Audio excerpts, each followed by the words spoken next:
So Halloween was extraordinary. It was made for no money, in no time, in a way that was unusual for films to be made, and certainly has never been replicated since I've been in the movie business. I knew that after finishing Halloween 2, that I couldn't do another horror film, or I would have no opportunities. I was worried I wasn't going to have any more opportunities anyway. But I was young enough, and I felt that although I was the Scream Queen, I still felt I had other opportunities coming, and that if I didn't stop then. So it was probably the only conscious decision I've ever made as an actor, to not do something. I actually said it out loud. I said, that will be it, I'm not going to do any more. When I first got involved in what was Halloween 7 and would soon become Halloween H20, there was no Jamie Lee involvement. It wasn't even a thought. It was going to be direct-to-video, home video. And Richard Potter at Dimension Films had said, look, you're going to go in with, I think it was 2 or 3 other writers, and you have to sell the idea and the pitch to Mustafa Akkad at Trancas International.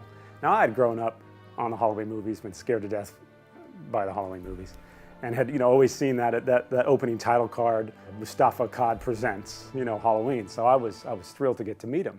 There was the idea, yes, pick up where Halloween 6 left off, and there was ideas to sort of abandon that storyline. Ultimately, what we ended up with at the end of 6 was just so many loose ends that really, I don't think anyone had the appetite necessarily to resolve them. So I prepped my pitch on Halloween 7, which basically, they had said pretty early on, we want to kind of start fresh and not be a direct sequel to Halloween 6. So you can ignore the thorn and kind of start from a fresh perspective. So that's what I did. I came in and I pitched an idea where it took place in this secluded all-girls prep school up in the mountains, and that Michael Myers finds the school and there's some relation to one of the students. There was this copycat serial killer kind of in the vein of Silence of the Lambs, where there's someone that's helping them catch Michael Myers. And so we did this whole draft where he's helping the detective track down this killer, Michael Myers. So that's how I got the initial gig to do the first draft of Halloween 7, which was called Two Faces of Evil, and this was, again, pre-Jamie Lee. We got the support of my father and the Weinsteins, and the idea was, let's really make this something special. And so the budget was upped, and the idea was, let's get Jamie Lee Curtis back. And I have to say, I have to give that credit to Bob Weinstein. I think it was Bob who approached her. And I did it out of loyalty to the fans of Halloween, as my way of saying thank you so much for, being supportive. Because it was the 20th anniversary and Jamie coming back, in a lot of ways it was a fresh start. It was a fresh crack at this, and it could sort of pick up from where Jamie's work had left off earlier. And I thought everyone was encouraged and excited about that. I got a call from my agent saying, Bob Weinstein wants to meet with you. And he was great. He was like, read your draft. Love it. Great writing. I got good news, I got bad news. I said, okay. He's like, the bad news is we're not using it. We're throwing it out. I'm like, okay. That's the bad news. Well, what's the good news? Because the good news is Jamie Lee Curtis has agreed to come aboard. We're going to do a 20th anniversary theatrical release, and we want you to incorporate her into this idea of the all-girls school, however you want to do it, but it's become a whole different shebang now. So of course I was thrilled that this was going to be morphing into what I thought was a little direct-to-video, home video release to this theatrical release with Jamie Lee Curtis. I mean, it was a surreal moment. I was happy to be in it, but it was weird to have John not be there. John didn't want to direct it.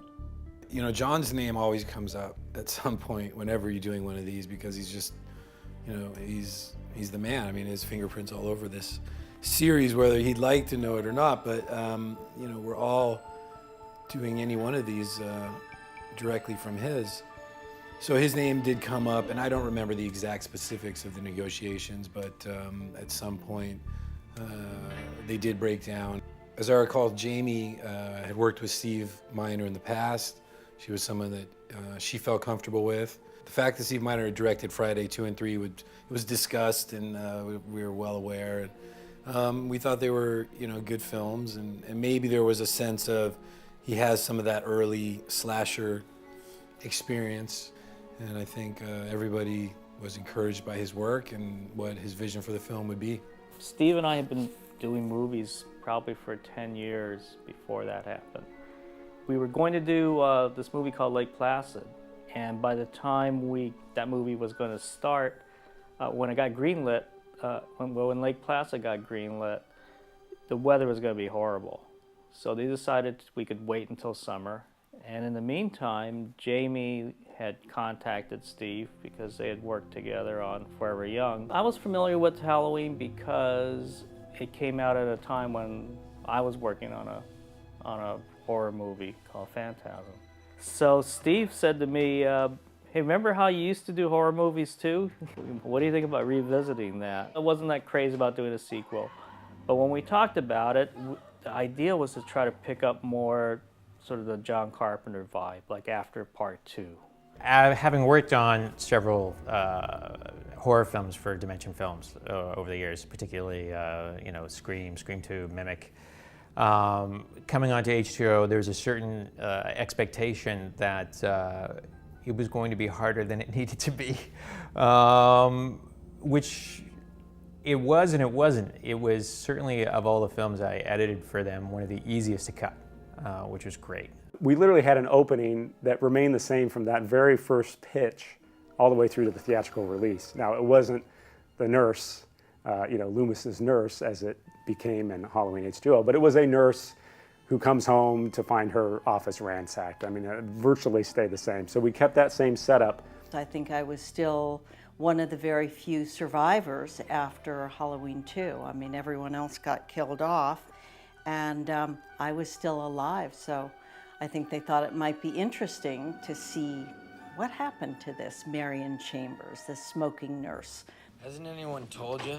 Secondhand smoke kills. Yeah, but they're all dead. I was living a very quiet life, having had my identity changed to protect me. I was pleased to see that I almost escaped. I fought back. So, I mean, that was fun to see, that she did not go down gently. Loomis was obsessed with Michael Myers. Tom Kane, who does the voice of Dr. Loomis, is an old friend of mine. He was a voiceover guy. Tom does all sorts of voiceovers. He does the voice of, I think he does stuff in SpongeBob SquarePants, and does the voice of Yoda and C-3PO and all the video games and all the, in Clone Wars, and it does the professor from Powerpuff Girls. They explained that what happened was they were looking for the speech, that he gave, that iconic, I met this little boy with the blackest eyes. The devil's eyes. Well, all they could find of the speech was Donald Pleasance's voice, but it was already mixed with some other stuff, some music and some sound effects. So they had to recreate it. I asked him to come in and do it and gave him the Donald Pleasance tracks to listen to, and he came and recorded it and did a spot on job. Patrick had in retrospect, a really brilliant idea. He said, instead of just playing Tom bits and pieces of Donald Pleasance, let's have his best friend sit here and try to tell, is that close, is that not close, or, and it was tough. I mean, I would give a line and they would play it, and I would try to recreate it, and I'd look over and this guy would just be like, And finally, at one point, it must have been the 50th take, I read the thing again, and the guy went, yes, that's it. That's Donald. That sounds like Donald.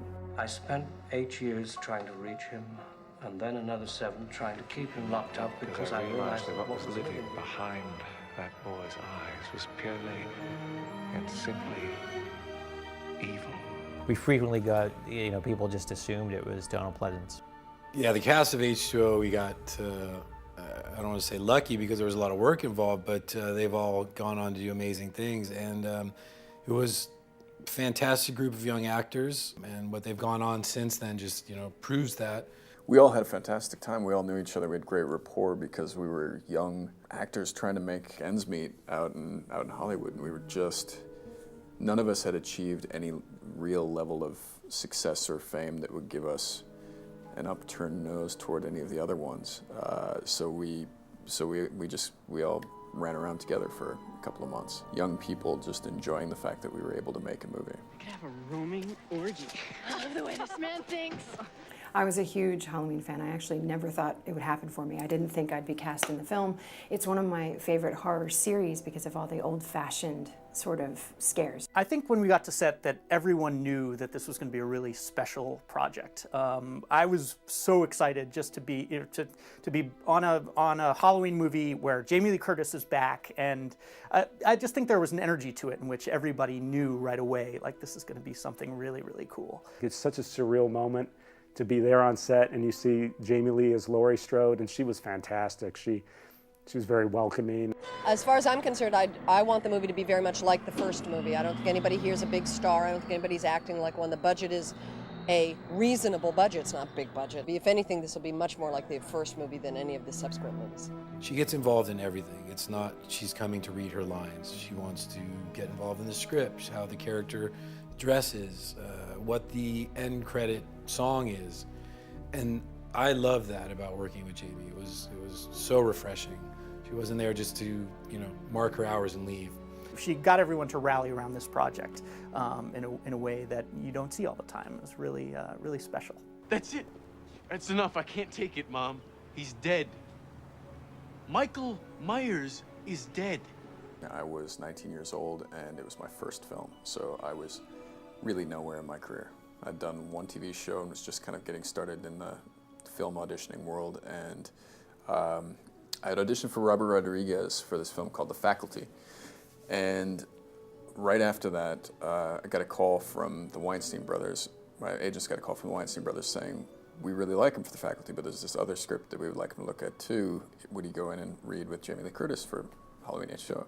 So I came in, we had a good chemistry read, and I shot basically those two films simultaneously. Now, at the time, it was that she had her son, was the only son in this all-girls school. She was that protective of him. And he was, kind of resentful of it, like, hey, Mom, why can't I go to the boys' school, 2 miles down the road? We opted against that and made it co-ed, obviously, later. It was just trying to figure out how to make this one differentiate itself, or like, what can you do with the character that's a little bit more full-fledged than some of the ones that had come before. Just one thing. I asked you to do one thing. Just one thing in your life. Mom, I'm not responsible for you! Parker! All right! What are you doing? I was so new to the game, I didn't really know what I was doing. I wasn't very good at hitting my marks yet. Still didn't know where to go in front of the camera. Still thinking it was theater. No, doing this. You're in the middle of it. You're doing it. You're in the middle of it. We're not in the liquor store. We just read the goddamn line. Fine. Oh, relax. He's only Steve. I actually do remember Josh. It was always an issue with the hair. They would make it all perfect, and then he would stick a hat on, or he would just muss it up right before we'd start shooting, and always kind of like he had just rolled out of bed.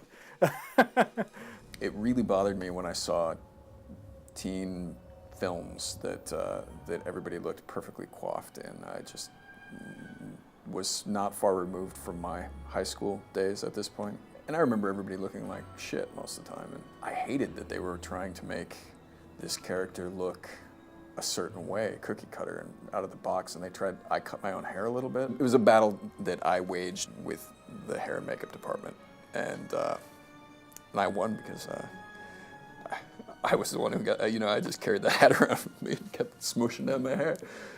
What are you two up to tonight? Well, we thought we'd hit the town, pick up some guys, drop some roofies in their drinks, have a whole date rape evening. Huh, sounds good. Anytime that I can do anything a little bit strange or different, I want to. So they said, what do you think about changing your hair color? And I was like, oh, please, can we make it blue? Like instantly, first day I wanted to dye my entire head blue, and they just said, oh, we'll put some pieces in and that kind of thing. But we had fun. It was just the more the merrier, Let's put a nose ring on. And I was like, can we pierce my eyebrow as well? Do you think we can put a couple more? So I was just game for it all. It was really rough to have to play her boyfriend and have makeout scenes and all that. I did a lot of rehearsals. I just wanted to make sure we got it right, Adam was great. He was really sweet. It was when you have to meet someone and have instant chemistry with them, it's hard. And he was just a goofball like myself, so it worked out okay. So originally, I was actually supposed to be the killer in H2O. Little known fact, there was a version of the script when I first auditioned in which Charlie was essentially a copycat killer. And he was paying homage to Michael Myers. And of course, that doesn't work out so well for Charlie in the end, because you can't steal Michael Myers' identity and get away with it. He's going to come back and take care of you. So I got the role. And then about 2 or 3 weeks later, Steve gave me a call and said, we're rewriting the script. We really want you to be a part of it, and we love what you did. But as things change, I think you're going to wind up being the horny best friend, which I was fine with too, because that's always fun. Romantic dinner, candlelight, soft music, animal sex. You need a hormone suppressant. Obviously, Michelle had something that was exciting to watch, and we enjoyed working with each other very much. I think actually throughout my career, I've now worked with everybody from Dawson's Creek. You gotta give me a chance, honey. I have to express myself creatively. We're paying the bills, aren't we? Ah, fuck me, shit! The market research was showing that these films were huge with the African-American audience. The studio wanted to attract people from that demographic. Who better than LL Cool J? Ronnie is a novice novel writer, amateur novel writer. He's a guy who's working as a security guard, you know, basically just so he can have time to write his books. I'm interested, period, in acting. That is something that I'm focusing on. That is something that I'm very serious about. I have every intention of pursuing an acting career with due diligence, you know? So, hey, I'm here.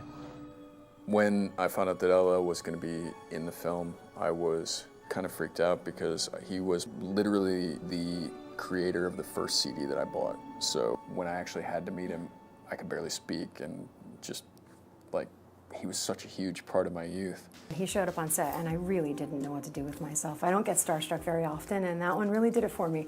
So I was completely petrified when he first got there. I was like, oh my gosh, that's LL Cool J. He actually doesn't go by the name LL Cool J on set.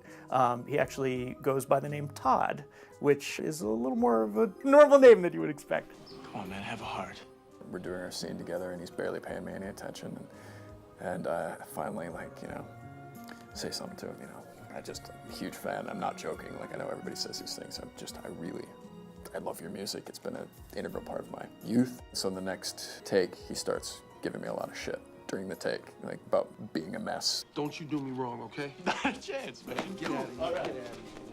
Comb your hair. I think he felt like the door had opened enough, that I'd broken the ice enough, that then he was free to give me shit for the rest of the production, which I take great pride in. He was a blast, and I remember he also had an entourage with him everywhere he went. So there'd be 10 big guys behind him just for backup, just in case, you know, I was too threatening or, you know. He used to stay after he was done shooting to watch the rest of the scenes that were happening that day. So he actually ended up staying and watching me get killed, which was great. He was my audience that day. It was a challenge to find Shapey, as we called him, Michael Myers, to who's going to be Michael Myers. Because of the size, someone who could actually do anything on call. So I needed somebody who can act and who is enjoyable to be around. That's what you want on a set, you know, and who's obviously stunt qualified. I was called in for an interview from Donna Keegan. I showed up not really understanding the importance of this character at all, which I think worked tremendously to my benefit because I wasn't nervous. I didn't read into it too hard. I had to kind of discover the character for myself, which was beneficial in the long run. I didn't try to mimic. It wasn't until 2 weeks into shooting that people were coming up to me on the street asking me for an autograph. Doctors, lawyers, housewives, that I kind of went, this is a bigger deal than I realized. This character resonates. I knew under that mask that he had this big grin on his face. Like every time we'd yell cut, he would pull the mask up and he had just this big smile. So it's hard to, you have to really pretend hard that, oh shit, this is Michael Myers. This is the scary guy coming after me, when really, you know, he's this really nice stuntman. He had to learn how to stalk correctly. He had to learn how to slash correctly, and he's obviously a physically intimidating presence. So I decided that I was going to kind of play it like a big cat, Because if you've ever seen a big cat, a tiger, a lion, when they lock on prey, it's frightening. I mean, the difference between them sitting there and then all of a sudden locking on something they're going to go after is night and day. And so I would lock on my target each time I did the scene. I would tilt my head slightly down, I'd lock my eyes, and very low in my throat I'd growl to really put the energy into it and figure out how to be scary as a presence on film. Was by far the biggest lesson I learned on this. The energy you put in comes across. I remember standing there in between takes, and all of a sudden up comes the shape. He's got the mask on, he's got the bloody knife. I was anxious to meet him because I do write a lot, and that's always been one of the things I've admired. And I'm just kind of, backing away from him, and he stands up and he says, "You're a writer?" "Yeah." He goes, "I write." "Yeah, I've written a few things." I'm like, this is the strangest thing. I'm sitting here, and the shape with the bloody knife, is telling me how he's a writer. It was just bizarre. I'm like, who's underneath? Don't kill me, I'll read your script, I'm sure it's great. Chris was very sneaky. I knew him beforehand. We had worked together already, and he never took that mask off, so I never knew it was him. So he waited the entire time, and he would sneak up on me. I'd be at lunch, just eating lunch, and all of a sudden he'd pop out wearing the Mike Myers mask and scare the crap out of me. He did it every single day. We did all of our stunt work together, everything, and finally on the last day he took the mask off, and I think I punched him in the shoulder. First day on set for me was a really interesting day. We were out doing the rest stop. Mother walks up with the little girl, they check the door, I peek out on cue, I duck back in, they come over to do this door to go in, they open the door, and there I'm standing in the mask, and nobody told the little girl that I was going to be there. And she went completely pale and freaked out, and they grabbed her up and carted her off as quickly as possible, and I ripped the mask off and chased after her, and it took about an hour before she kind of forgave me for that. I am only, I can say, the protector of the franchise, because to me, Michael Myers, I love this guy. Everybody hates, but to me, I love him. And I keep protecting him on and on and on until, I don't know when, until I die. And meeting Mustafa Akkad for the first time was great. I mean, you walk into his office, and he's like right out of old Hollywood. You get in there, and he's sitting in this high back kind of leather chair. He's got like the tweed sport coat with the patches, and he's got the pipe. And he literally looks like he walked out of 1930s Warner Brothers, and he's got this little wry smile and this little twinkle in his eye when he smiled. And he was always very, very supportive of the ideas I came up with, but he was very, very protective of Michael. Early on in the discussions about what to do with the gun when LL Cool gets shot, somebody suggested that Michael pick up the gun, which of course is the absolutely wrong choice. And everybody knew that, but Mustafa kind of overreacted in the meeting and went, "No gun, no gun." So they decided to mess with him because his reaction was so strong. He's making it easy for everyone.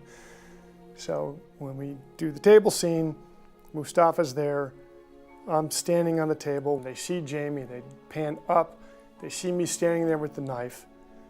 Mustafa's across the room with a whole bunch of people watching.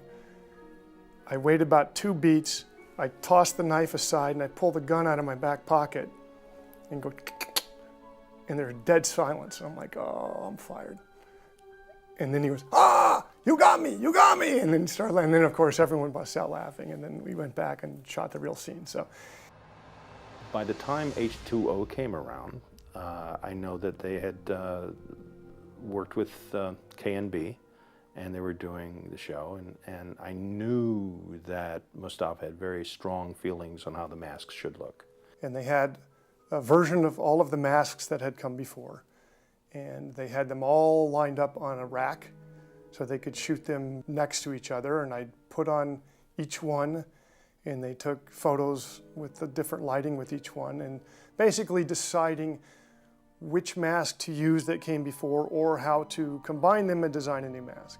There's really been a different mask sculpted and created for every movie, unless you're talking about the second movie, which they actually used the first mask on Dick Warlock, and his face is much rounder, and it just looks different, you know. Initially, when they first shot the film, they used this K&B mask, which I refer to as the Casper the Ghost mask. This is very kind of featureless, and I wasn't a big fan of it. I mean, to me, what made him so scary, that mask, the original Shatner mask that they used, that there was some distinction and some features, and this was almost so featureless that it was kind of ethereal. We were probably 3 weeks in the shooting with it when we got the call on the set that we couldn't use that mask. The consensus in H2O was that the mask was not right, and we had shot a lot. It was rejected by the Weinsteins by Dimension Films, which was exactly what happened on Scream with the Scream mask. If you look at the opening scene of Scream, you'll see the mask changes multiple times. There's, I think, 3 or 4 completely different masks than that. So when this issue came up, for me, it was no surprise. It was like, oh, okay, we're doing this again. And with that K&B mask, it was almost comical rather than frightening. It's interesting to me that it went that far down the line. Mustafa didn't like the take on it, so he decided to contact me. We made a few masks from the original 6 mold that we used for part 6. And so there's a large brouhaha, and we're shooting the interior sequence that day where I kill the nurse. And the director was very surprised to see us there. He had no idea that the mask was not liked. Steve was furious. I'm kind of caught in the middle, being the guy wearing the mask, so I don't really know the arguments going on. What he really wanted was a mask that didn't have any features and was very washed out and just kind of a blank slate. So I tried to paint them in a way that the features were very muted. But we shot it with the K&B mask, and then we shot it again with the 6 mask, so that we had both versions, because Steve was still fighting to have the K&B mask, from what I understood. The first time you see Michael in the film, that is the only time you see the actual mask from part 6 in H2O, is that scene. So they commissioned Stan Winston to create this other mask, and they went in and they did reshoots to the tune of, I think, $1.7 or $2 million to do just reshoots of close-ups. So they didn't go in and reshoot everything. So there are wide shots you can still spot in the film where you see the K&B mask. There's also in one shot a cartoon digital mask, which literally looks like a floating cartoon head over top of the shape. For that shot, I'm not sure why we didn't just reshoot it. It might have been because in that room, we already tore up that whole setup. Editorially, it was just a challenge you had to sort of remember as different things were being reshot or redone within for the different masks of which version was going to be what.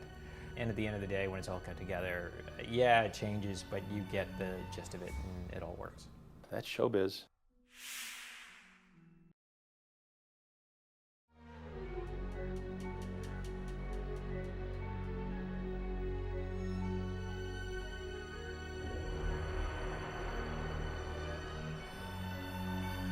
I had it in my mind that I had to be faithful to what Dean Cundy had done in the photography of 1 and 2. Anamorphic was definitely going to be something that we wanted to do. Unfortunately, at the time Halloween H2O came up, all the anamorphic lenses were taken up on action movies, so I couldn't even get any anamorphic lenses. So we had to shoot Super 35, but still compose for that anamorphic 235. Watching Darren Okada on the set, like just watching him place the camera and the lights, and just, it was great to see him in action. He's just very methodical and just has it all in his head. It was just all that orchestration, plus trying to get it done before the sun came up was always a trick of every night. Throughout the filming, we kind of would put in these inside jokes and a host of other things that Steve kind of slid in to let the fans know that he appreciated them. Do you want to die tonight? They had Scream 2 playing, and that's me in that mask, which a lot of people don't know. Miss Tate, if I could be maternal for a moment. Obviously, having Jamie's mother there and having the cycle car there. And that was really neat to be able to see Jamie and Janet, two legends of the genre, in the same movie together, and in a Halloween movie at that, is very, very special. And I guess everyone's entitled to one good scare. Well, the challenging part of working on, I think, any horror film is just trying to maintain that level of fright throughout and to keep it, to keep it fresh, not make it look too practiced, was always difficult for me. And then to do it over and over and over again, that was always the most challenging thing. People kind of look at horror films like, horror films. They're incredibly hard to do. There's a lot of emotion. There's a lot of fear, rage that you have to portray. The circumstances are often arduous, and you also have to suspend a lot of belief, and you have to create a real sense of something that's the counterpoint to the unbelievable part of these films. And that takes a good actor. So you actually don't see me die in the film. And I think on the page, there wasn't a lot to that scene. But I remember Jamie came up to me one day. We were sitting at lunch. She comes walking up and she goes, Adam, we were talking for Steve and I were talking for 3 or 4 hours last night about how we should kill you. And I'm looking at her like, okay. She's like, yeah.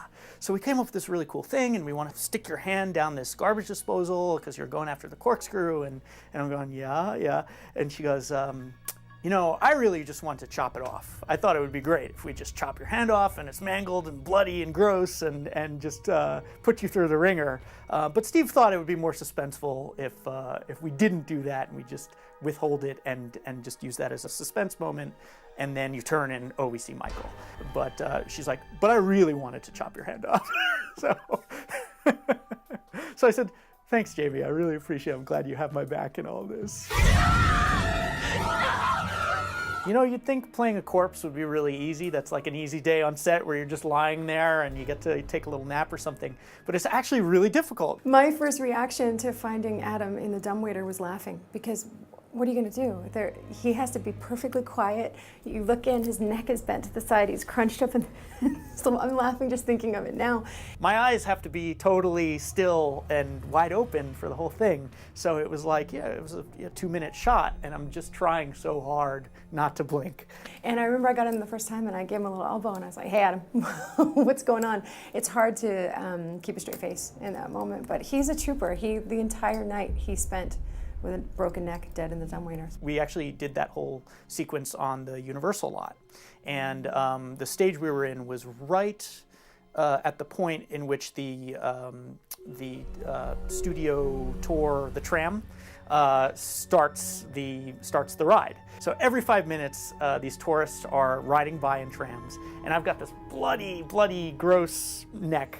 And I just had such a blast because I would come out and I'd stumble out and I'd try and grab for tourists and reach out to them and try and get a rise out of people. But everyone was so jaded. It was all tourists with camcorders, and they kind of thought I was just part of the experience, part of the ride.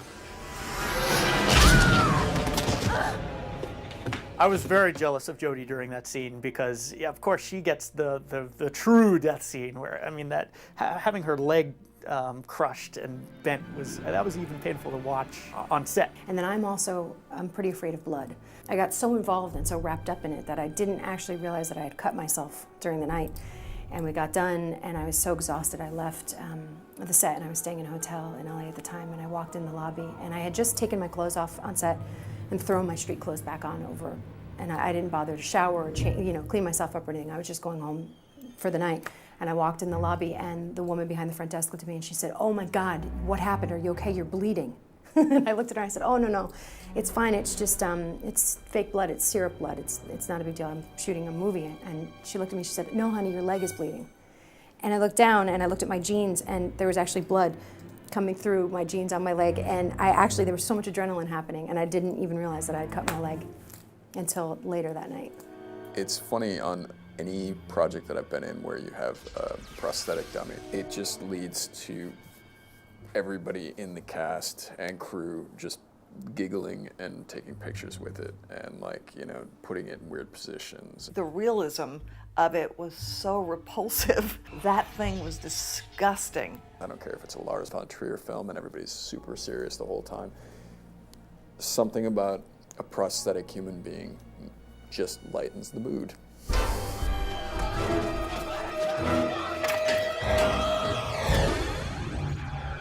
The biggest, first powerful scene for me is meeting Jamie face to face at the door. I mean, that's when everything shifts gears. And it's that moment, it's the beginning of the dun dun dun dun dun dun dun part of it's the beginning of the heartbeat of the movie where your pulse rate's starting to race now.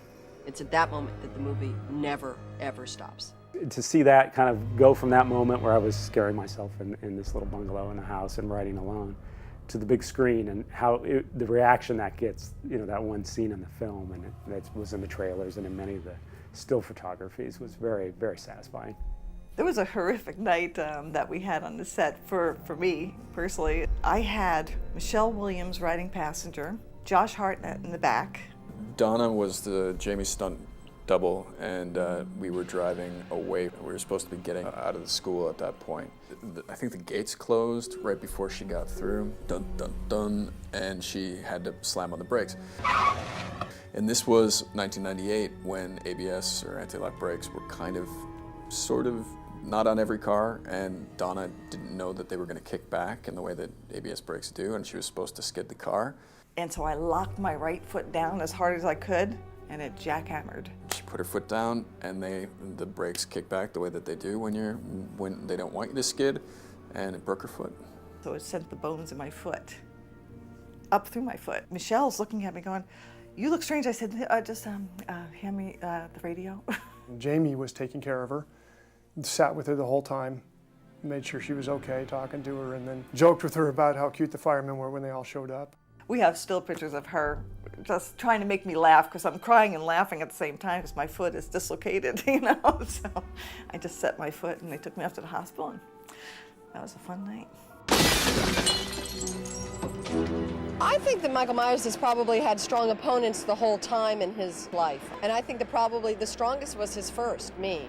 Obviously, I have 20 years of anger and pent-up rage at what he's caused me, how he's ruined my life. And so I think I'm a very strong opponent for him. I think he may have met his match, but I won't say anything. When she's coming back looking for me, we were trying to decide where Michael should come from. Do I rise up from behind? Do I come from around the corner? Come from off camera somewhere?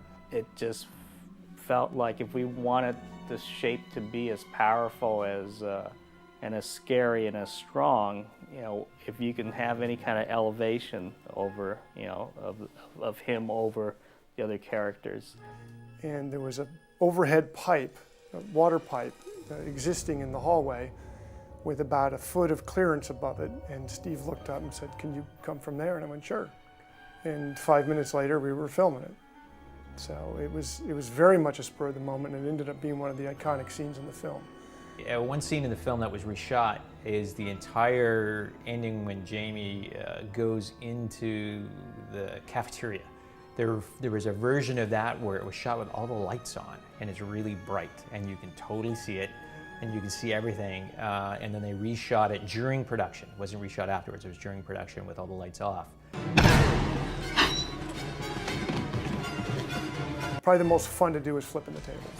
Coming after her as kind of the pinnacle of an avalanche, but what was happening around me was in reverse. It was all going backwards, and I was taking away hiding spots. So it was kind of a very powerful moment.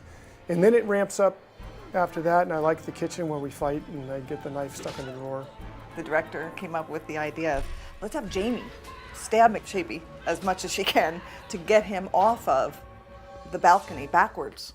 I had to come over a railing, and it's kind of a tight space, and it's kind of tough to fit through there and not get flipped over on your head. I had to beat him like crazy to try to get him off, but at the same time not take me off. He barely fit through the hole.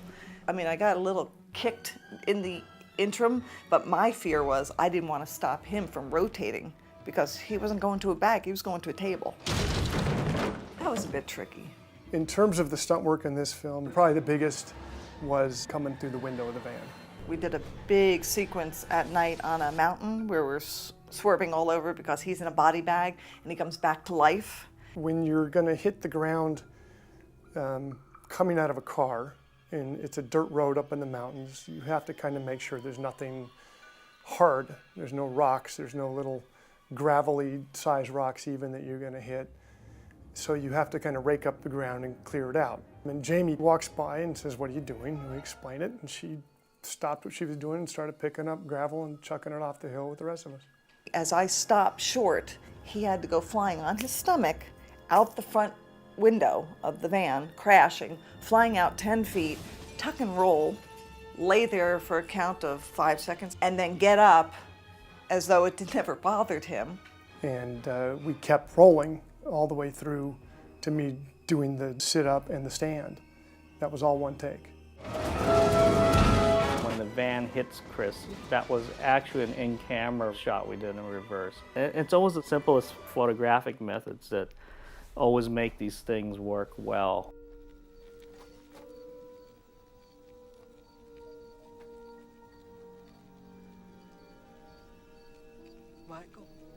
My understanding from the very beginning was Trancas International, they had creative say. They were the creative minds behind the project. And Dimension Films was the distributor, and neither the twain shall meet. Well, once it became the Jamie Lee Curtis version of Halloween, of course, Bob and Dimension wanted to have much more creative say in the process.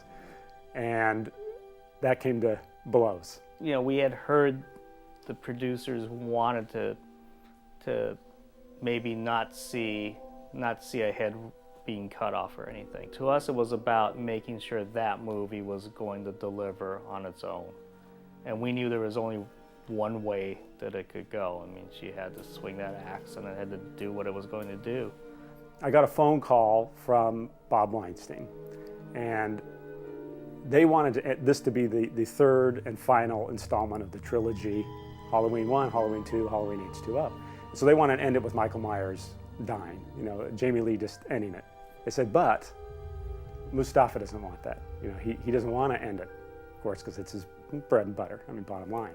And at that point, that's when I got the call that basically it was all, you know, on hold until they figured out legally who had what say. Pretty much from day one of shooting, I understood that there was going to be a sequel.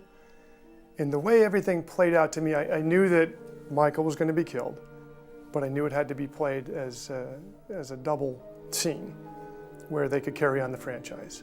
We had a draft where there was this whole dance scene in a gym, and it had like this, you know, It's a Wonderful Life, where, you know, the dance floor opens up and there's a pool underneath.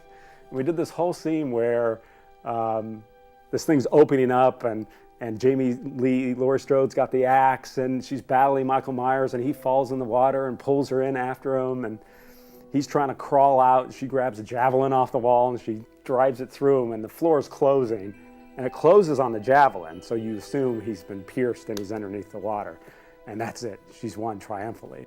We had an ending that I wrote where they're on a bus and it goes off a cliff and it's teetering on this cliff and there's this helicopter that comes to save Jamie Lee and Michael Myers is grabbing her as this bus is teetering on the edge of this cliff. And just as the bus falls, you know, down this ravine, she's lifted off by the helicopter, and so he just kind of fades into nothing, and you assume he's lost his life because he's been in this bus that's dropped, you know, 300 feet. For us to do something different would have, I think it just would have made it feel like we were just trying to play the audience for a sequel, which wasn't the case. My understanding was Kevin Williamson went to Mustafa and said, look, here's how we're gonna kill Michael Myers, but he'll be back because you see, it's a guard that he switched bodies with. So in Halloween 8, you're gonna find out that wasn't Michael at all. But Mustafa was on board. So they came to an agreement and I was able to move ahead with the ending where the Shape loses his life to the axe. There were audience reaction for the moment that she's holding this axe and she reaches out her hand to touch his hand, and the audience started to rebel and scream and no, don't do it. We had a moment where he whispers, Laurie. He says her name. And then they said, well, no, if it's a guard, he wouldn't say that, so we're not gonna have any whisper in her any voice. So. And then she just sort of sneers, swings the axe, and cuts his head off. And it was like your team won the Super Bowl. I mean, the crowd went insane. I think so much of the film's success was because of that moment. In retrospect, her decision was right. You know, that was very cathartic for the character and the audience to see her finally give it to her brother Mike. There was, at the producer's request, Mustafa Akkad's request, a shot of the Shape walking through the gates at the very end of the movie. It was always thought of as, oh, well, this is so, if, you know, whoever continues the franchise next, if they want to do it, they can do it. But to us, that was never the real ending of the movie. It was never even part of it. We sort of pretend everything afterwards doesn't even exist. So the hardest part of the film was dealing with the score by John Ottman and what the expectations of that score were and what the delivery of that score became. Steve Miner, he had sort of a vision of the score that I was excited by, because he sort of wanted to do sort of a Hitchcock approach to this slasher film, really, and I was like, awesome. So any license to do that sort of thing. And then of course there was the John Carpenter theme, which of course I thought, cool, I can do like a big orchestral version of that. That would be a blast. We went through the entire post-production with a great temp track that we had used from a variety of different sources, that we previewed the movie with that temp track. We had requested to get a lot of sketches and hear the score as it was progressing. We had one review session before Steve had to go off to Lake Placid before he came back, where we heard some of the score, maybe 20, 30 minutes, and only a synthesizer version. It was promising, but we couldn't really tell what it was. Steve came over and watched the cues, and it was like cool, and I think the editor had watched some cues too, and we were all on board with this approach, and delivered this, recorded the score with the orchestra and delivered it, and okay, done. Then we got the final delivery of the score when we were on the mixing stage at Skywalker Sound, and we started to mix it in and discovered very quickly that the score was like it was for a different movie.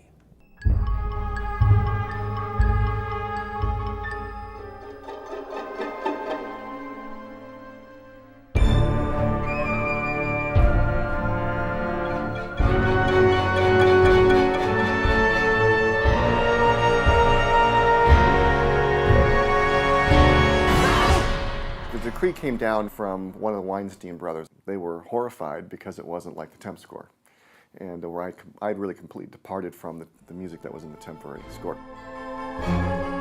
It was very over-orchestrated, very detailed. It wasn't a score for a Halloween movie.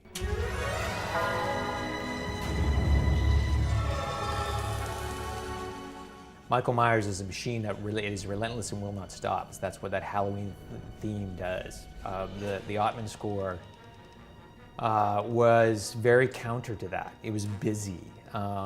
It was, as Bob Weinstein put it, like it was for a movie about Heathcliff on the moors.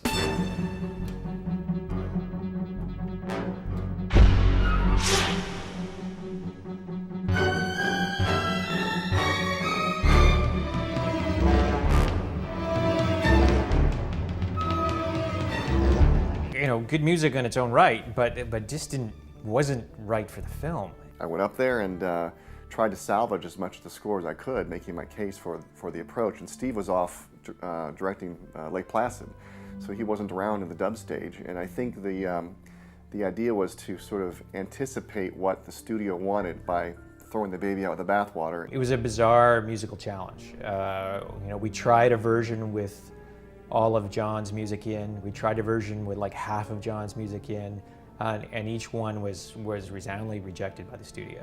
The film tested really highly with a test audience and with that kind of, in-your-face slasher kind of music. And, from a producer's point of view, it ain't broke, don't fix it, so let's not do a thoughtful score now, let's stick with what we had. They pulled up our release date from the end of September to August 5th or whatever it was. So suddenly we had to completely redo all the music in 5 days. So we shut the mix down at great expense. Of course, I was horrified because obviously because I was the composer of that particular approach, and the new approach was basically just slasher. Every moment wear it on its sleeve, and don't let it up at any time, and don't be introspective or character driven. Just basically, and we flew in Marco Beltrami to rescore some of the movie. We would have rescored the entire film if we'd had the time. If we'd had another week, we would have done the entire film. We had an army of music editors, and we just tried to make what we could of John's music work. And so then it became sort of this weird amalgam of my score and basically the temp score. And it was all from Scream and Mimic and so forth. I did use, but it got dumped, the bump, ba-bump. That was disappointing because that was, I thought, for the fans to hear that piece of music, which is, which gets to you, especially if you've grown up with the Halloween, it really gets under your skin. But they had something that was more shrieky and so forth that they had in the temp that they put in. It's sort of a weird thing. It's like, a few bars of mine, a few bars of the other, a few bars, It's sort of a hodgepodge in the end. I guess it works on a visceral, I think a more hokey level, but, I empathize with that. At the same time, I totally understand why it went the way it went.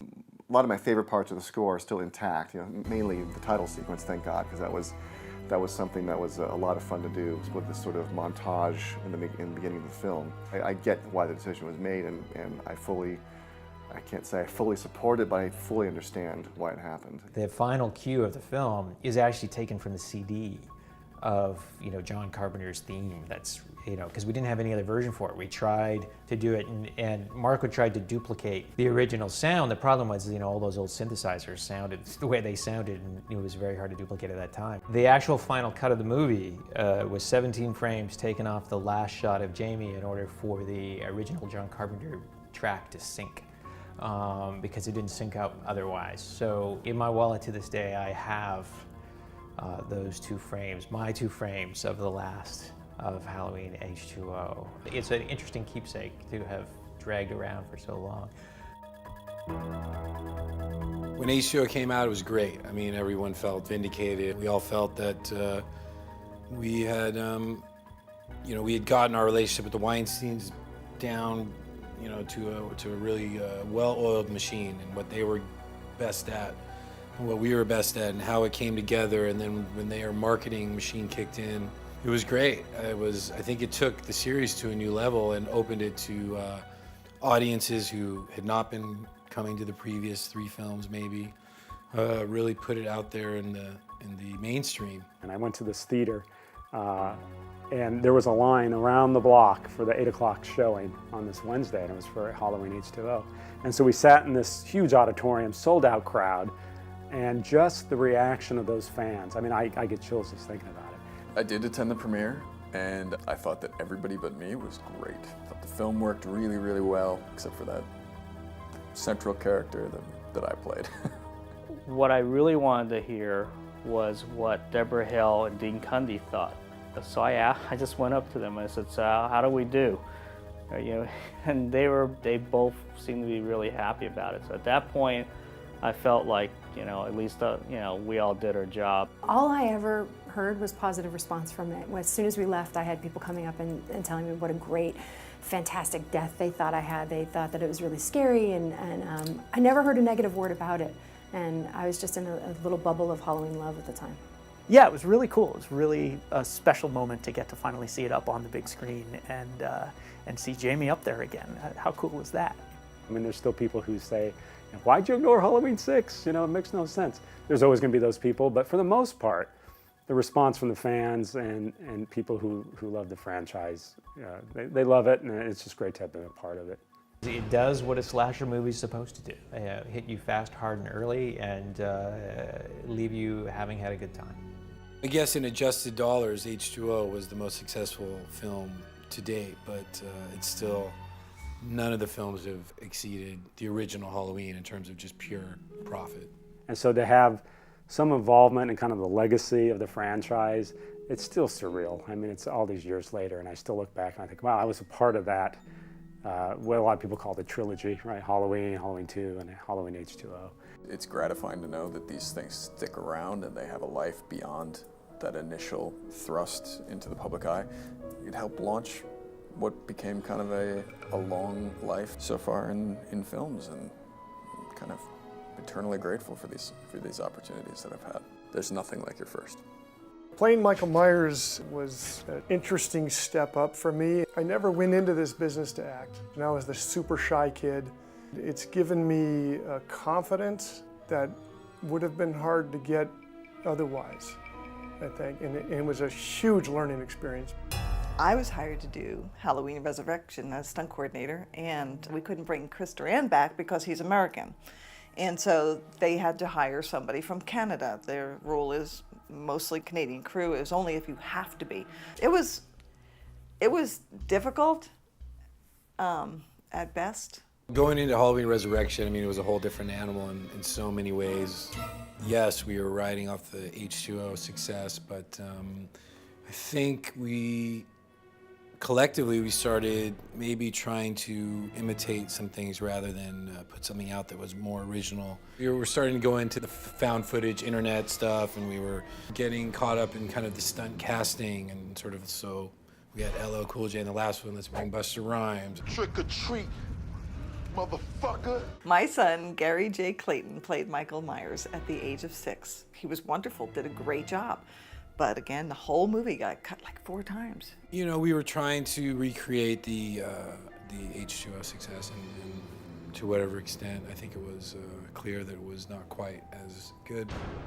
My next move is to get out of show business. I'm going to get out of show business after this movie. Bye.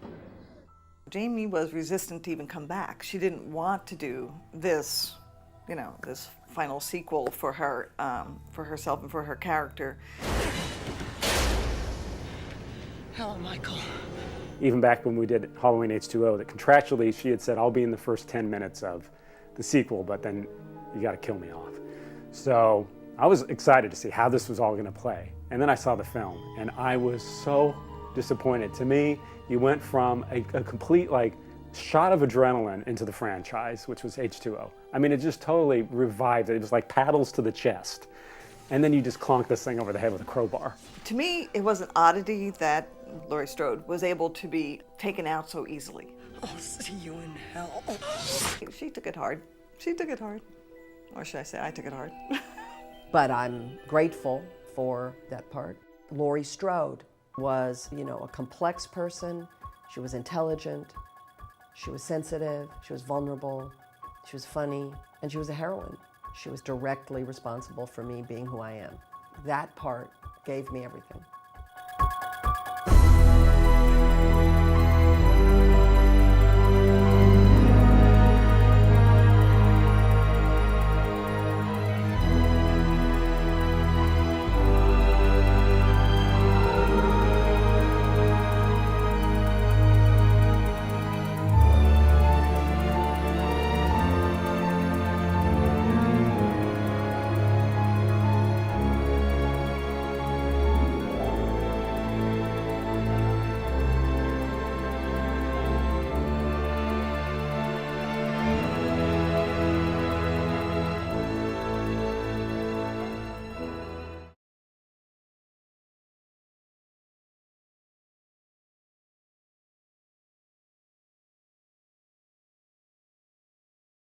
My favorite scary film of all time was Psycho, which I could not sit through. I was a little kid and my mother dragged me to this movie. And when I couldn't stand it after the shower scene, she said, well, go wait outside. And I'd stay outside. And I never saw the whole movie until I was an adult. That's how bad I am with horror movies. And then when I saw Halloween, I found it reminiscent in spirit of that kind of movie that was unrelentingly scary and suspenseful and atmospheric. Michael Myers is enduring because he's pure evil, and evil has been with us since the beginning of time. And without evil, you couldn't have good. But what's most scary and fascinating about Michael Myers is he's just evil. He doesn't have the good in him. I think people like to be scared because eventually it's going to be safe, and they can go to the edge without really being there. I've always wanted to work with Jamie again since the movie we had done earlier, Forever Young. And I had also just worked with Kevin Williamson doing the pilot to Dawson's Creek, and was very impressed with his sensibilities as a writer and filmmaker. And I thought it could be a great collaboration between you know, all the powers that be, Jamie Lee and Kevin and myself. One of the best things was putting Janet Leigh in the movie and getting the same car that she had been buried in Psycho, for her to drive away at the end of her last scene in Halloween.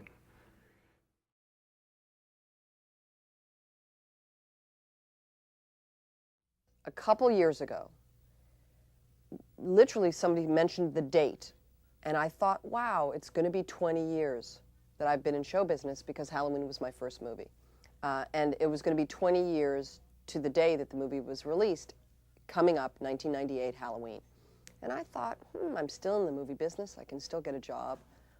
Wouldn't it be interesting if we went back and made a 20th anniversary movie, see what happened to Laurie Strode? That's how it began.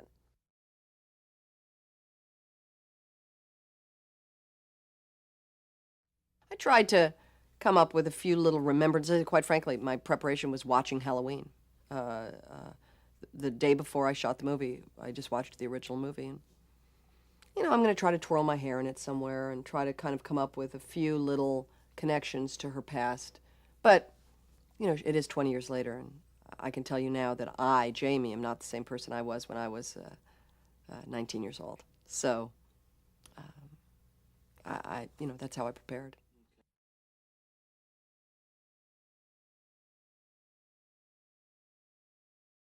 Laurie Strode remains, except for Helen Tasker in True Lies, the only part that really gave me a well-rounded part to play, somebody with a complete history that you really got a sense of. And,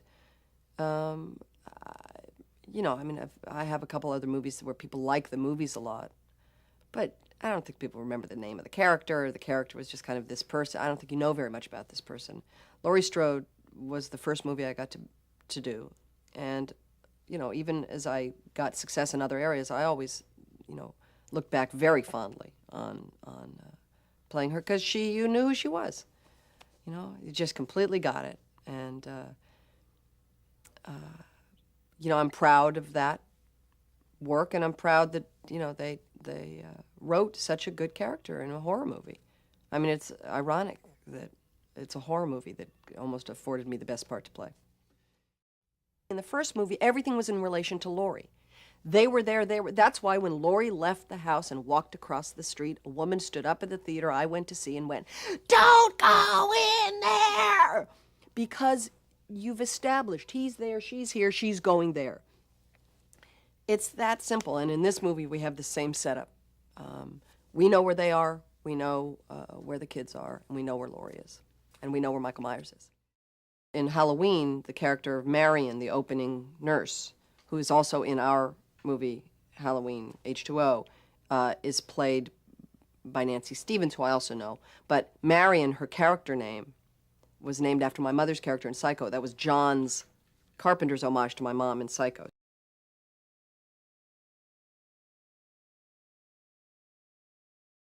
There are homages in this movie to the first movie all over the place. First of all, having Nancy Stevens reprise her role as Marion Whittington, the nurse in the first movie, in the opening scene with Dr. Loomis.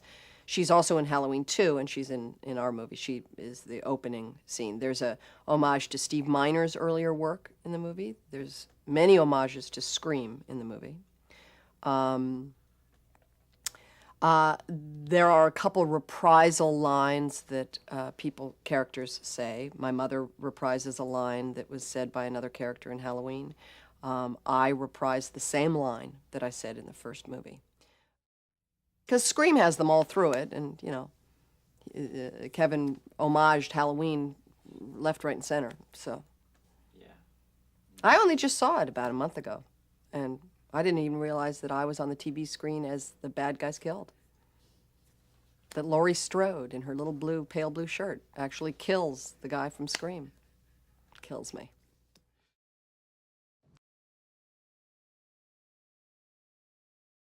I read the script, thought the script was cool. You know, talked to my managers, talked to my agents. We all discussed it, thought it was a real cool thing to do. I thought it was quality work. It wasn't just a cheesy horror movie with a lot of people getting their throats cut. It was really actually a cool script with some smart writing. And I wanted to be a part of it. You know, plus I've always been a fan of the Halloween movies, and I thought it was cool. You know, I was very young when the first Halloween came out. You know, that was 20 years ago, so I was a real little kid. But, you know, I remember it, and I did see it. And, you know, it stuck with me. I remember Jamie Lee screaming in the closet and the whole bit. And it's just a lot of fun, you know, coming back and just being a part of it. You know, especially now, because I think that this is a time when people are ready for some cool movies like this. And this is definitely your classic Hollywood horror movie.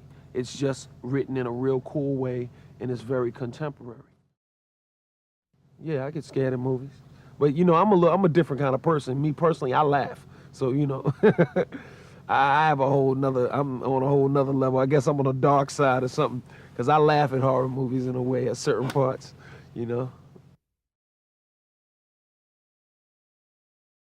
Just visually looking at Mike Myers on the set here, and looking at that mask, there's something that's so minimalistic and so neutral about that face that it becomes sort of indelibly etched in your memory, number one, and I think number two, you're able to project any kind of frightening idea or image on top of it. It's like this blank screen. And so I think he'll sort of work in perpetuity as sort of the quintessential boogeyman. I had two reactions when I saw the first Halloween. I was scared to death, number one, and I wanted desperately to be able to play Jamie Lee Curtis's boyfriend someday. And here I am, frightened all over again, and my dreams coming true. But you know, there'll be a terrible price to pay for it. Be careful what you wish for.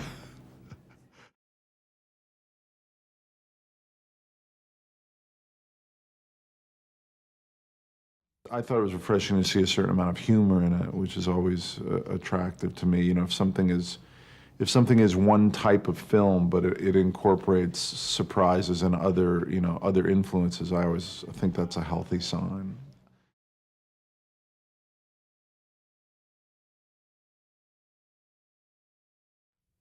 I started to hear about Halloween this Halloween. Jamie told me that she had the idea about, you know, what happens to a victim after this horrible experience. You always, in a movie, you see the experience and, you know, but you never then follow through and you don't know what happened. How did this affect her life, this person's life? So she thought it was, since this was going to be the 20th anniversary of Halloween, when it first came out, that it would be a really interesting thing to examine what has happened, the involvement of this victim, and then, you know, obviously make it a true Halloween as it should be.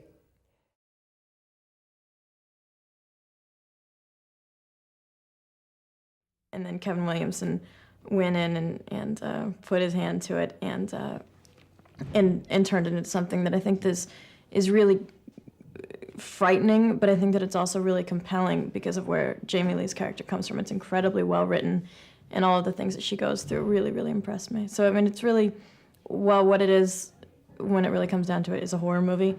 There's really, you know, certain character-driven elements to it, which are great.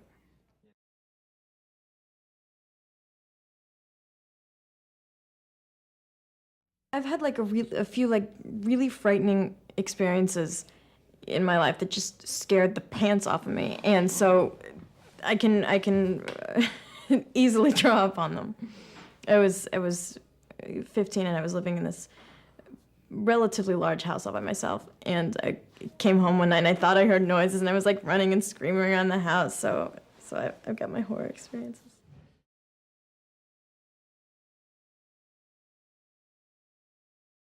I found myself like thinking about the scene and you know, trying to figure out how to play it from like beat to beat to beat. And really what it comes down to is at that point there's so much adrenaline running through your system. You're literally on such an adrenaline high that once you hear action, it just all falls in place and it all goes into motion.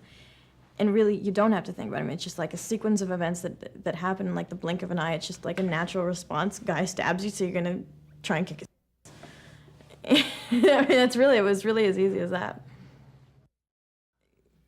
I think that what's different about shooting, really going from any type of movie is the end result that you're hoping to achieve. And what we're trying to do here is literally just scare people to death.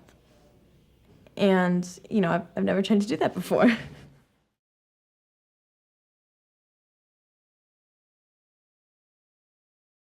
Michael Myers is the most horrifying for me because he is so abstract. And he seems to be killed off an awful lot and reappears because he is ultimate evil. And that is something that I can relate to. It seems like if it's that abstract, it's easier for me to be afraid of it. Somebody who just kind of appears and, instead of an actual human who you think you could talk to, you could be like, hey man, I didn't do that. No, I didn't kiss your girlfriend. Whatever. But with him, that no remorse, he's got no feelings. That's the most frightening, definitely.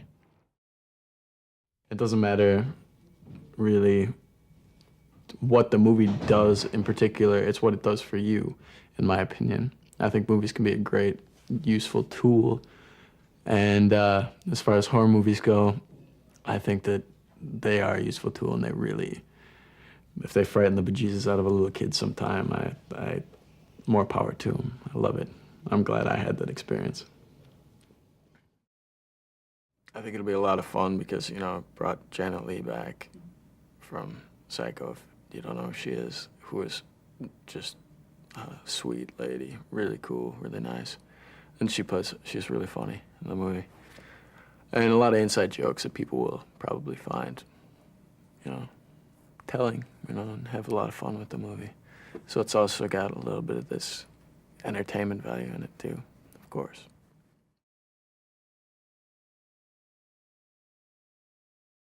These types of movies, like Halloween and Scream and this type of thing, is more, it's scary and it's suspenseful, but at the same time it's fun and it's a little bit lighter.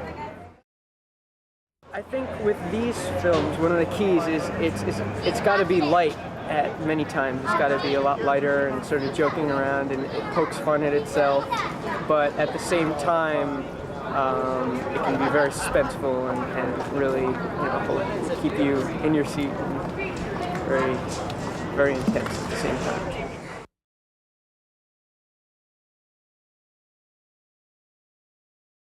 Michael Myers, he's a person, and he's just psychotic, and that's I think scary to people just because it's so different. They can't really understand what the hell's going on in someone's mind. I think it's similar to the Norman character in Psycho, which he's psycho, and that's scary.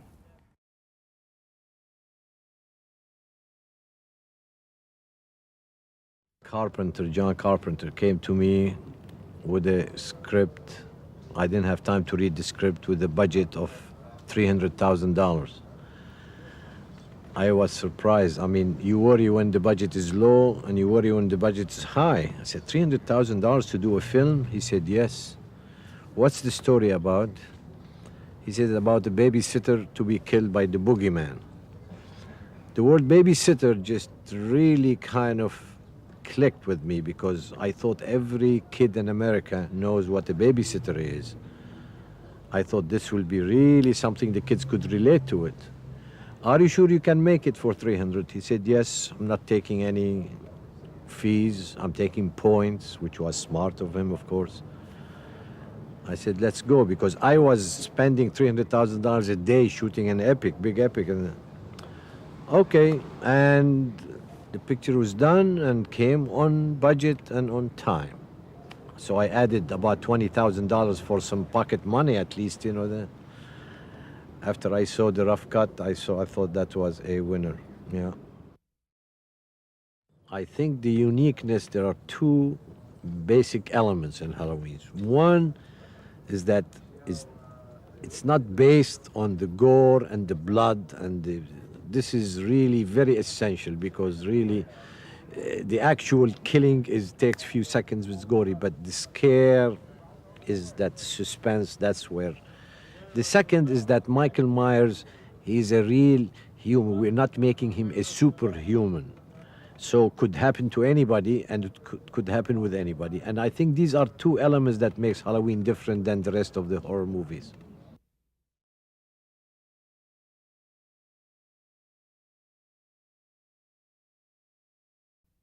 And wait, it's harmless and expected. Oh, relax. He's only Steve.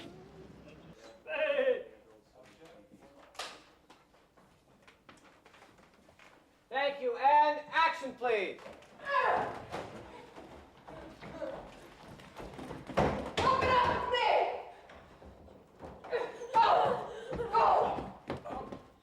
Guys, for 12 hours of good, clean fun. We didn't know if that was good. And I run into you. What are you doing here? Just a little off-campus lunch. You're not allowed to be off campus for lunch. You know that. You too, Charlie. What's... Come on, I'll drive you home. Take one, speed.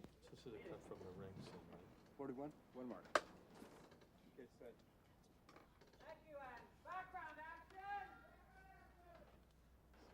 Desperate measures. It's illegal. It's harmless and expected. Studies have proven that all teenagers at some point in their adolescent lives have shoplifted. What studies? We could have avoided this whole thing if you would have simply scored some of your moms.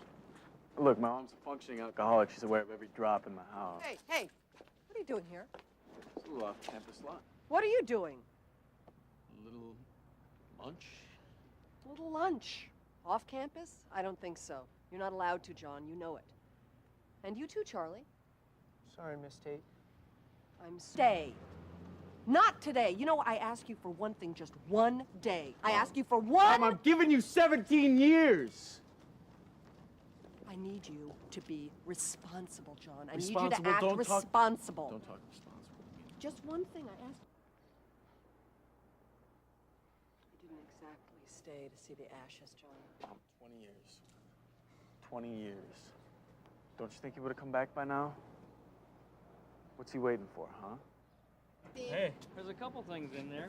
I know, I think we're gonna have to cover them. At that... I just think we at that do part. overs, Yeah, at that part. Towards the end there. Yeah, at the... Yeah. Jamie. You're gonna say, eyes up, Ronnie, then you're gonna turn forward. Hey, Ronnie!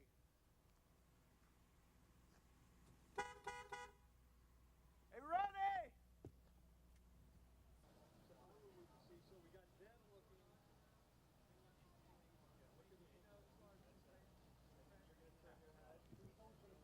All right, ready for rehearsal? We bet we are. Okay, here we go. The car won't pull out. Where the hell were you? Norma told me to walk the perimeter. And where were you when these two got out? Ronnie, eyes up.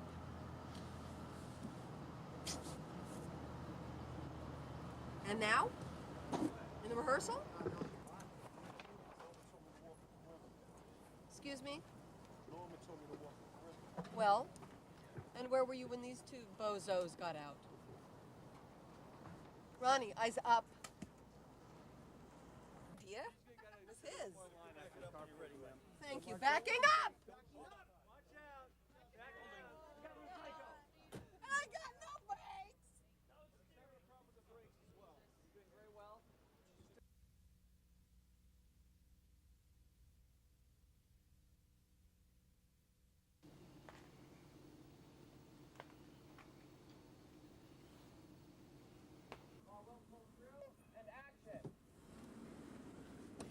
Where the hell were you? Norma told me to walk the perimeter. And where were you when these two got out? Eyes up, Ronnie.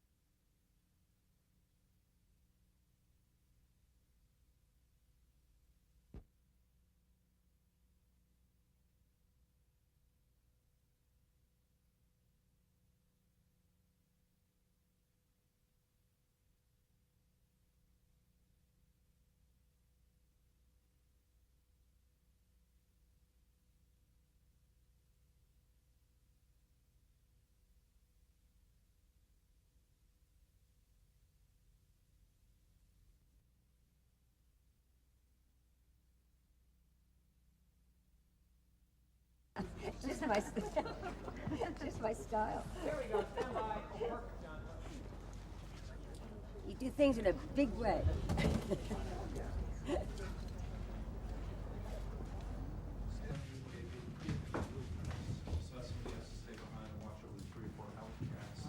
Oh, good morning, Miss Tate. Thank you. Messages and mail are on your desk, along with the new quarter budget. Oh, and surprise, surprise, the drains in the girls' shower room are clogged again. But I called the plumber, and he assured me that he will be here as soon as he can. And I trust him. Thank you.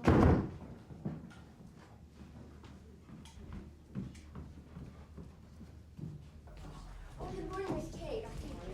Messages and mail are on your desk, and along with the new quarter budget. Okay, surprise, surprise, the drains in the girls' shower room are clogged again.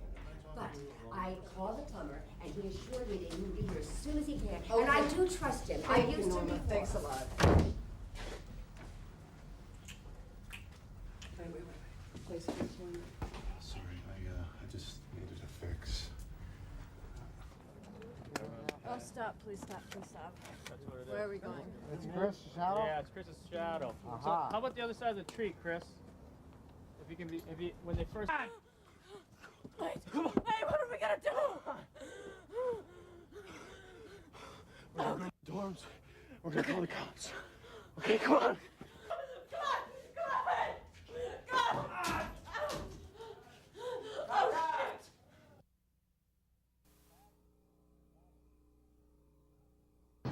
Action. Action.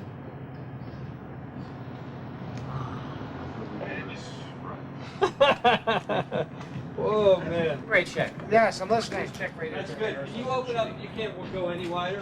I did. I went to a 21. I'll Okay. go wider if you want. Just hold that up a little bit, that pumpkin. Maybe not that much, but okay. Let's shoot one. Thank you, sir. Yeah, takes good notice. Scarier and scarier.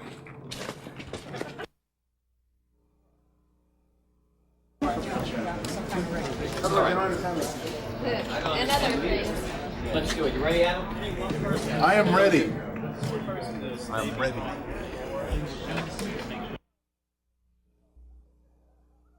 There's a plug over here against the wall.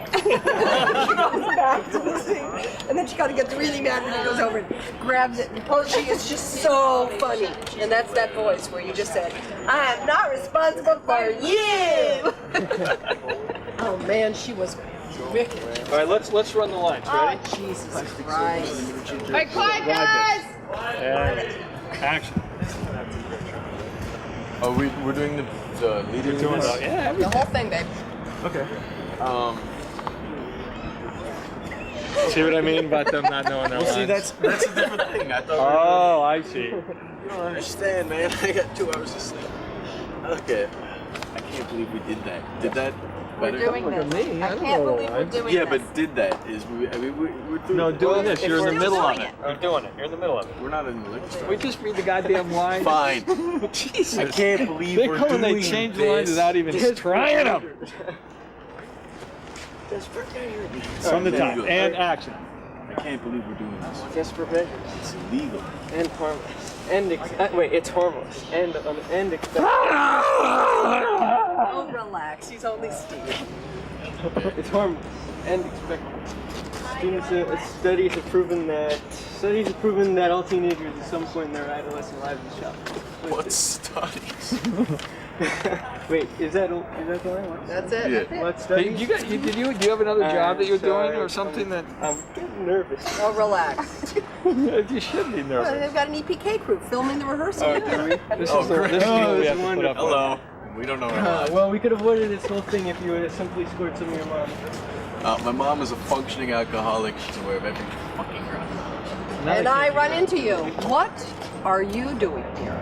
Still off campus lunch. You're not allowed to be off campus for lunch. You know that. You too, Charlie. What's... Come on, I'll drive you home.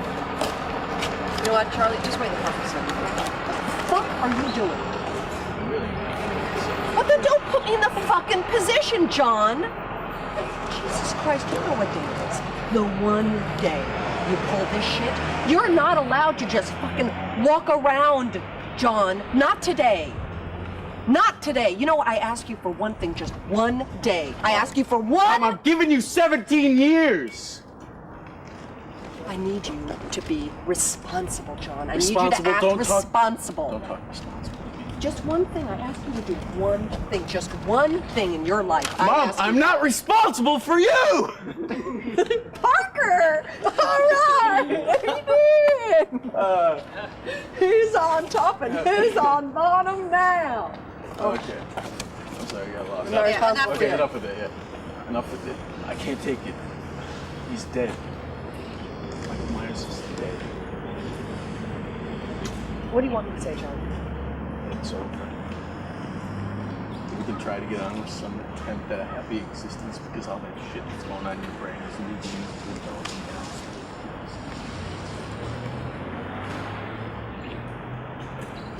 Tell me something. Oh, you told me it was. Exactly. Stay around. Just see what's happening. 20 years, Mom. 20 years. Don't you think he would have come back by now? What's he waiting for, huh?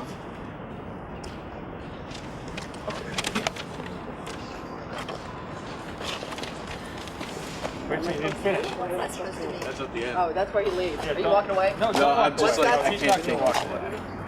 I can't live like this. What is that supposed to mean, John? One stay anchored to your dead brother. Fine. I'm not trying to kill him. Then you go to the car. Prick? Yeah, he is. Jesus Christ. See how to talk to me? Raised by wolves, you know what I'm saying? Raised by wolves. Yeah, don't forget you gotta go. You gotta I'm working it, I'm working it. What are you doing here? Into an overview campus lunch. So you're not allowed to be off campus at lunch, John. You know that. You teach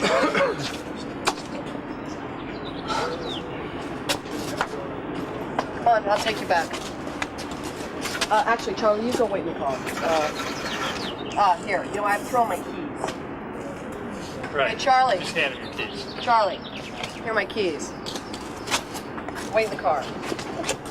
So now, do you want me to do this? You can be moving. You can. I think you But can do you just want put. this to occur in front of Charlie? Yeah, everybody's gonna have to see it. But we didn't try to. He's going in the car. See how far away it is? Okay, no, Does that think? Yeah. Go ahead.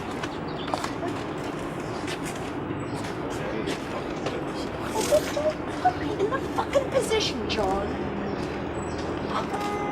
Do you know what day it is today? Of all the days to pull this shit, you can't just wander around today, John. Jesus Christ. All I ask you for is one day. Mom, I'm giving you 17 years. I just need you to be responsible. Just responsible. Responsible? Responsible. Don't talk responsible to me. I just need this one thing from you, John. Just one thing! Mom, I'm not responsible for you!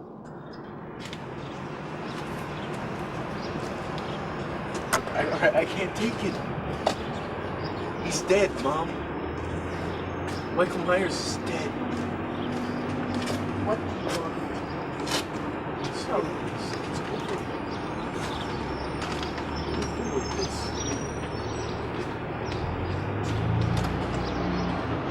Fine.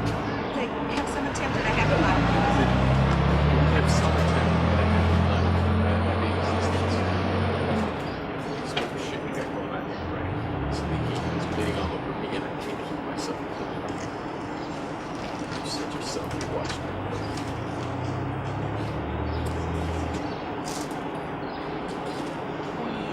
20 years. Don't you think we're gonna come back by now? What's he waiting for?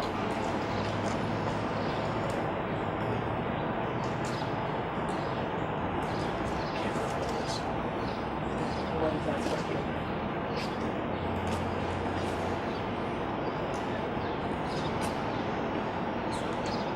I mean, You want to stay here? That's fine.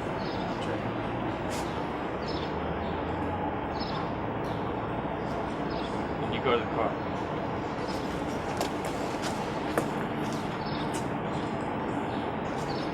Okay, groovy. Ah! Jesus.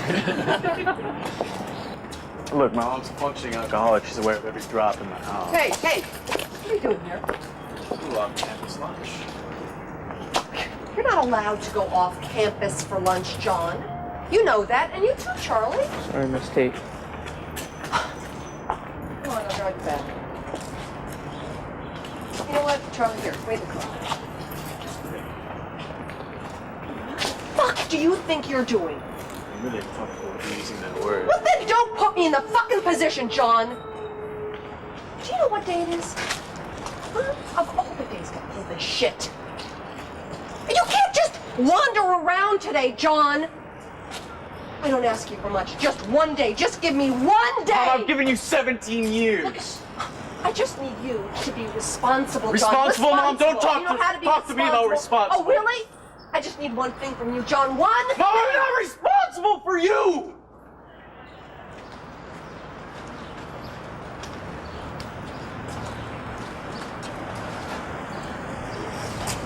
That's not, I can't take it. He's dead, Mom. Michael Myers is dead.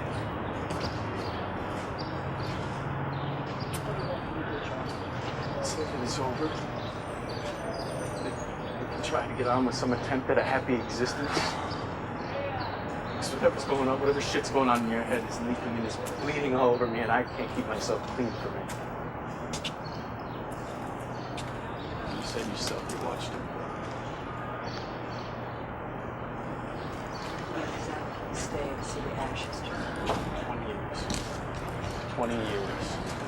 Don't you think he would have come back by now? What's he waiting for, huh? You can't live like this. What's that mean? If you want to stay handcuffed to your dead brother, that's fine. But you're not dragging me along. Not anymore.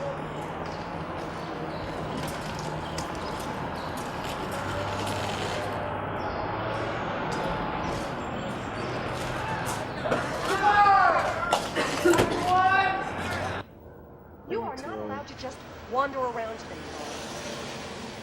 You know, I don't ask you for very much, honey. Just this one thing. Just give me one day. Just one day. 17 years.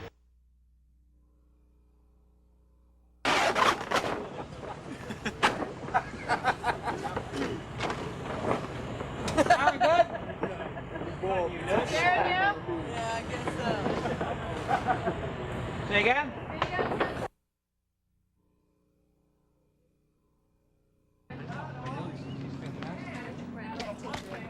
You're the man. Congratulations on your first day. Hey, good going. Welcome to Just stay calm. Look, I'm gonna go look for John and the kids. See if you can get the phones working, and I'll meet you at the gates. Okay, come on.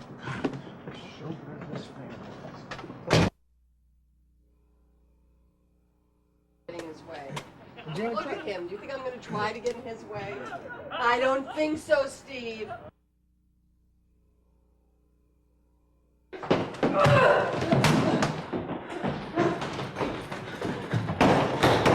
up, it's me! Open up! Go! Go!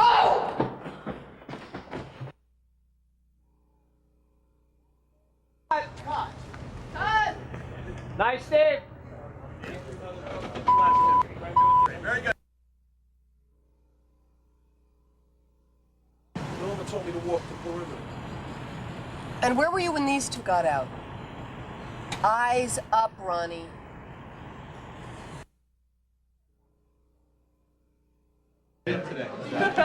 Yeah. Okay, Mark, Carter, Charlie, and Larry. The moonlight was set for it. Let's bring the bottom door up so make sure we're not causing that shadow. Okay. This door.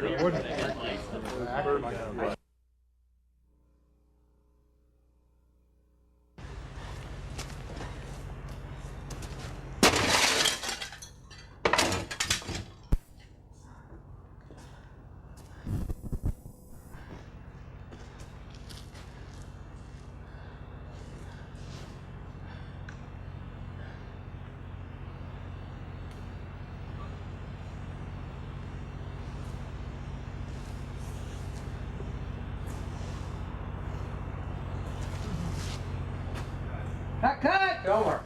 Tail sticks, my fault, sorry.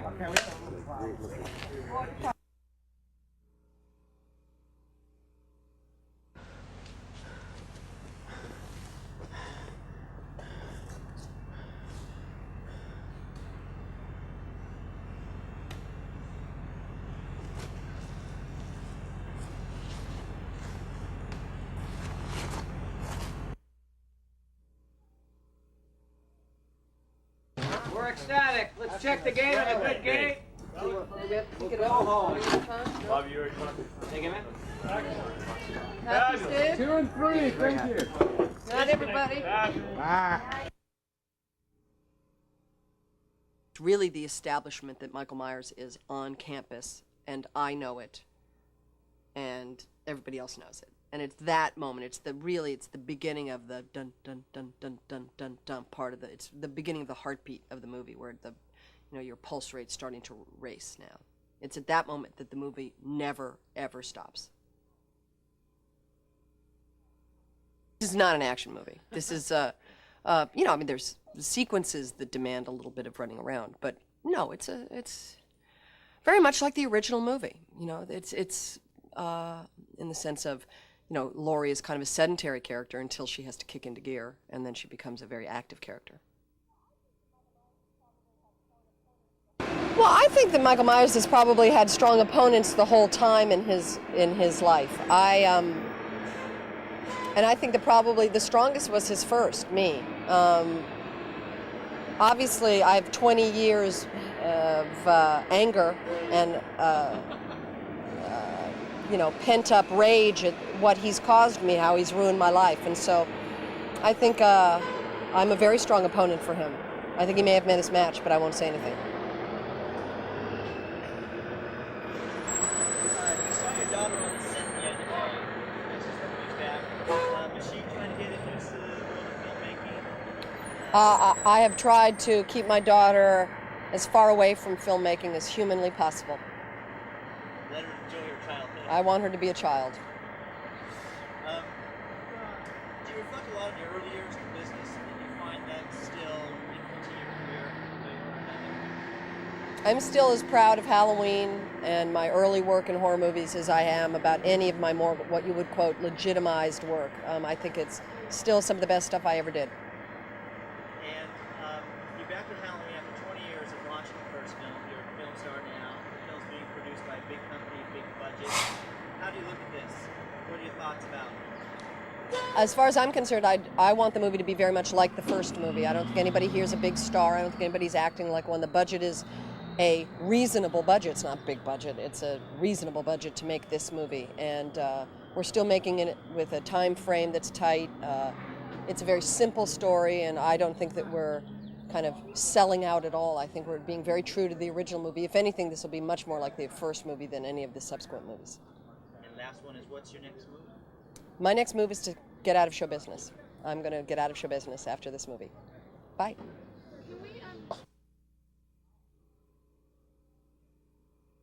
I was very young when the first Halloween came out. That was 20 years ago, so I was a real little kid. But, I remember it, and I did see it. And, it stuck with me. I remember Jamie Lee screaming in the closet and the whole bit.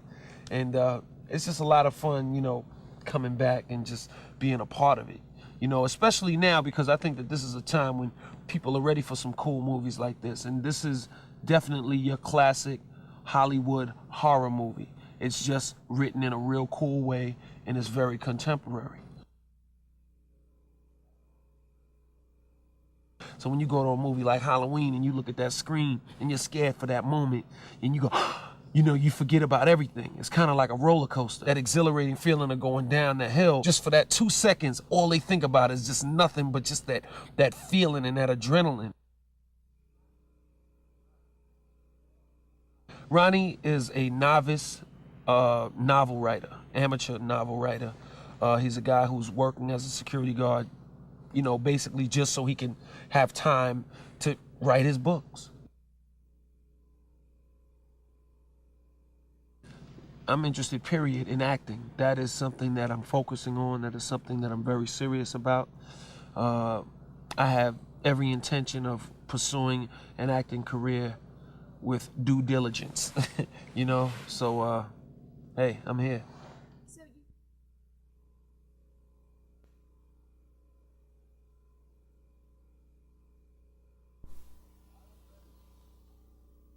I am ready. I'm ready.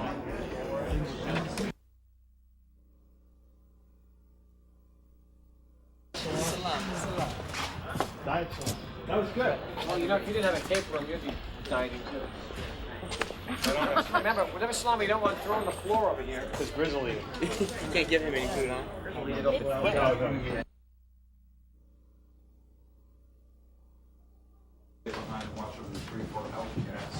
Oh, good morning, Miss Kate. Thank you. Messages and mail are on your desk, along with the new quarter budget. Oh, and surprise, surprise, the drains in the girls' shower room are clogged again.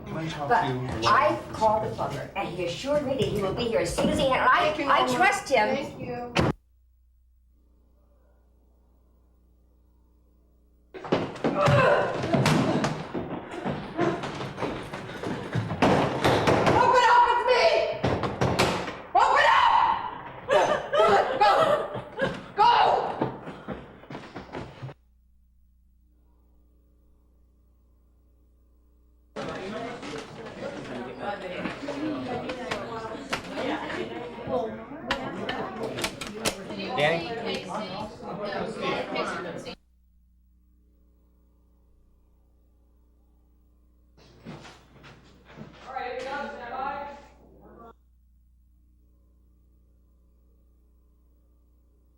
Hand off again.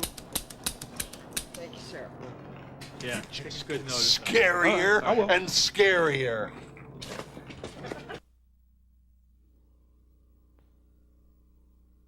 More speed.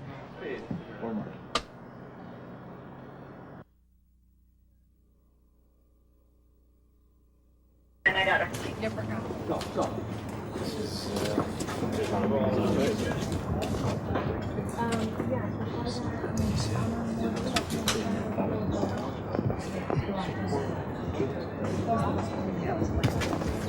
expensive, you worry, and when people should get worried. Yeah.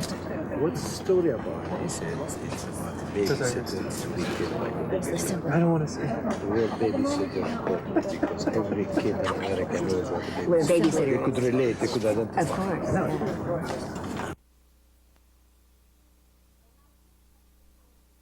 He'll be here as soon as he can. And I do trust him. I used to before. Thanks a lot. Wait. sorry, I just needed a fix. You still on for lunch? Yeah, 1 o'clock. You are, without a doubt, the most amazing, complicated woman I have ever met. What? Can we just stop with the Carrie analysis? Just one day, please. You can resume tomorrow full board, but please, today, can I have the day off?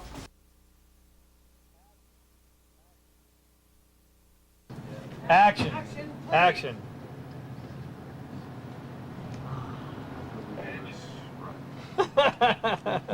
Whoa, man. Great check. Yes, I'm listening. Check right That's good. Can you open up? You can't go any wider.